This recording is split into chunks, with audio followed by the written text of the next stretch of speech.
मुझे जब पार्टी से बोला गया कि आपको रघुनाथपुर जाना है, मेरा मन में ऐसा ही पहले चिंतन आया कि रघुनाथपुर अगर मैं जाऊं तो सब राम का ही मेरे राम सीता लक्ष्मण ही मेरा सामने आएगा।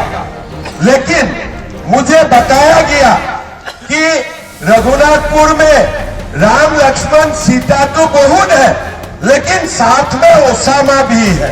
कमल तो कीचड़ में ही खिलता है और आपकी उपस्थिति बताती है अब लाल सनाम नहीं जय श्री राम का नारा लगेगा। अयोध्या में राम जन्मभूमि की तर्ज पर सीतामढ़ी में राम जानकी का भी भव्य मंदिर का निर्माण होगा।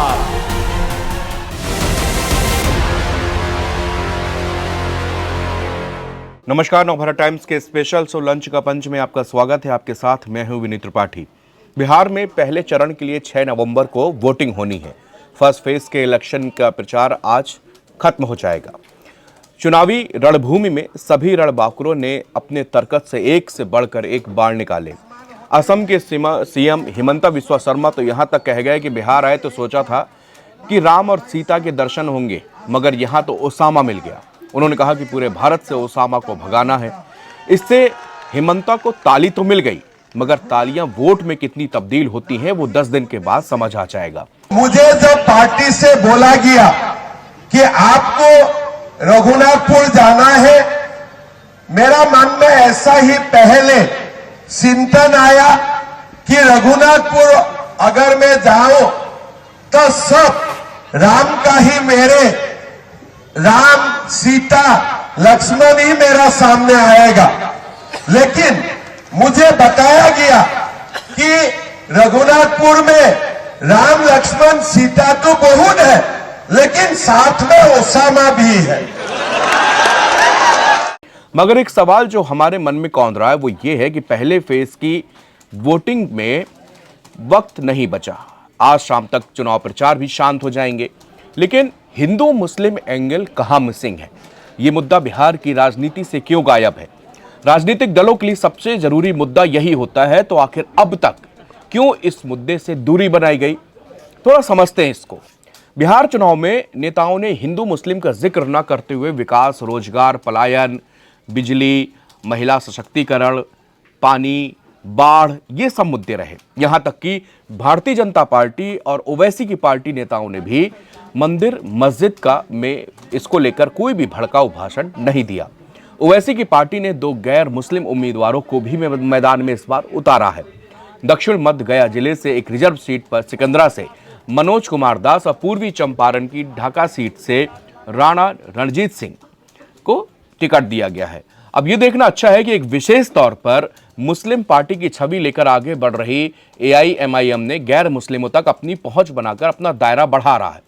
अपने तीखे बयानबाजी के लिए ओवैसी की पार्टी मानी जाती है, मगर इस बार पार्टी की तरफ से एक्स पर जो पोस्ट किया गया वो ये शब्द था कि इंशाअल्लाह हम बिहार के सबसे कमजोर और सबसे उपेक्षित लोगों के लिए न्याय की आवाज बनेंगे।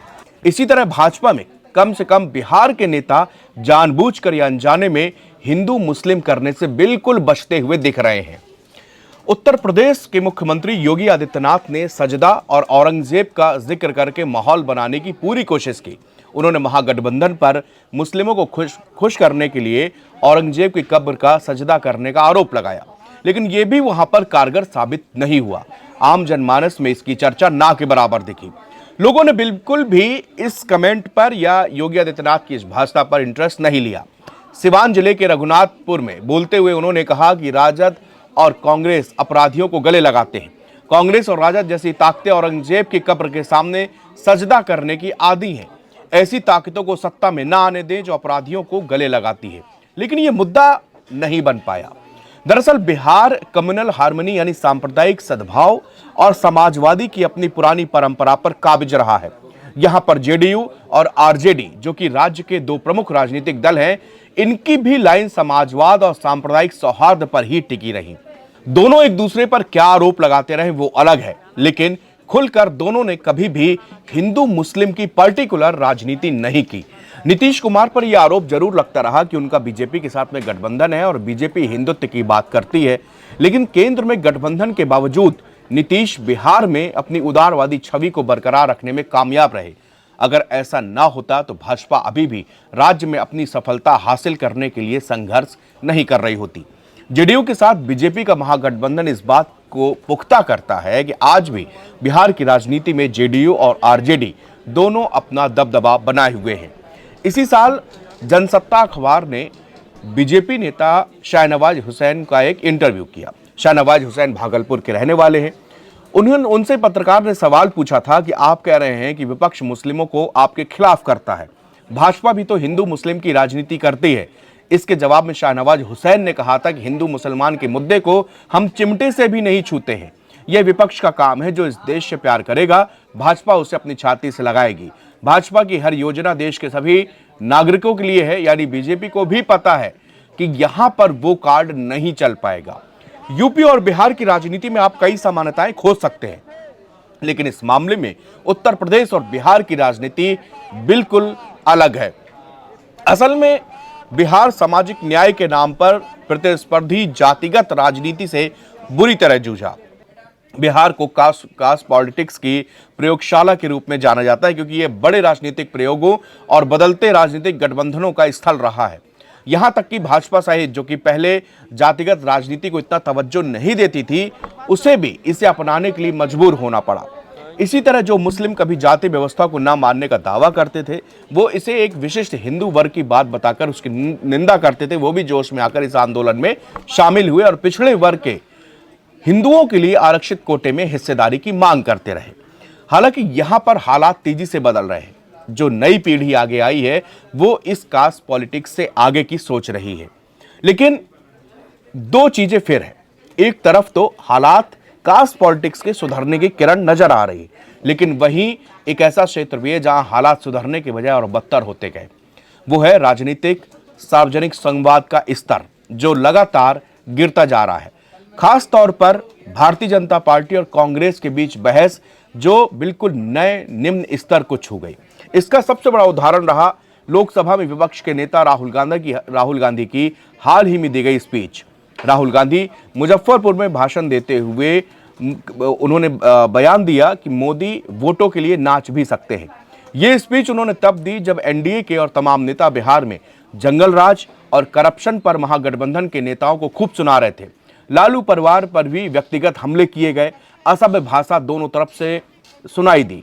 लेकिन राहुल गांधी जैसे बड़े नेता के तौर पर जैसे उनकी छवि है, इसके अलावा उनकी जो बोलने की और शैली है वो भी ऐसी नहीं है जैसी हाल फिलहाल में उनके भाषण सुने गए हैं। इन्हीं राहुल गांधी ने लोकसभा में पीएम मोदी को गले लगाया था। तब पीएम मोदी ने गांधी परिवार पर एक के बाद एक कई निशाने साधे थे। सोशल मीडिया पर उनकी ये क्लिप कई बार लोगों ने देखी। क्या उसका माजरा था कि जिस समय प्रधानमंत्री नरेंद्र मोदी ने पहले उनको और पूर्ववर्ती सरकारों को और गांधी परिवार पर हमला किया था, उसी के बाद राहुल गांधी अपने सीट से लोकसभा में उठते हैं और जाकर प्रधानमंत्री नरेंद्र मोदी को गले लगा लेते हैं। इस तरह के नेता की छवि होने के बावजूद बिहार और दूसरे राज्यों में राहुल गांधी की पिछले काफी समय से जो भाषा है उसने बिल्कुल निम्न स्तर को छुआ है। इसके अलावा कास्ट पॉलिटिक्स सबसे बड़ी जो बिहार की एक ये कहे कि मेन राजनीति का हिस्सा रहा है, वो रहा है जातिवाद। इसके अलावा धर्म की राजनीति यानी कि हिंदू मुस्लिम जिसके अब तक हम लोग बात कर रहे हैं, वो यहां पर उसका कहीं कोई फिक्शन अभी तक नहीं देखने को मिला है। 6 तारीख को बिहार के लोग अपने नई सरकार को चुनेंगे। इसके लिए आज शाम को प्रचार पूरी तरह से थम चुका है। अब कोई भी प्रचार नहीं होगा, उसके बाद में सीधे अब वोटिंग होगी। लेकिन अब तक जबकि फर्स्ट फेज की वोटिंग होने जा रही है, उस समय भी तक हिंदू मुस्लिम नाम का कोई भी अभी तक मुद्दा गरमाया नहीं है। हालांकि बीजेपी के कई सारे लीडरों ने इस मुद्दे को उठाने की कोशिश की, लेकिन बिहार में हिंदू मुस्लिम का मुद्दा नहीं बन पाया। योगी आदित्यनाथ का उदाहरण दिया। इसके अलावा गिरिराज सिंह, हिमंता बिस्वा शर्मा, बीजेपी के तमाम फायरब्रांड नेताओं ने चुनाव का रुख मोड़ने की कोशिश की, लेकिन फिलहाल इस बार का बिहार चुनाव ये धर्म के या हिंदू मुस्लिम के मामले पे नहीं गया। शुक्रिया।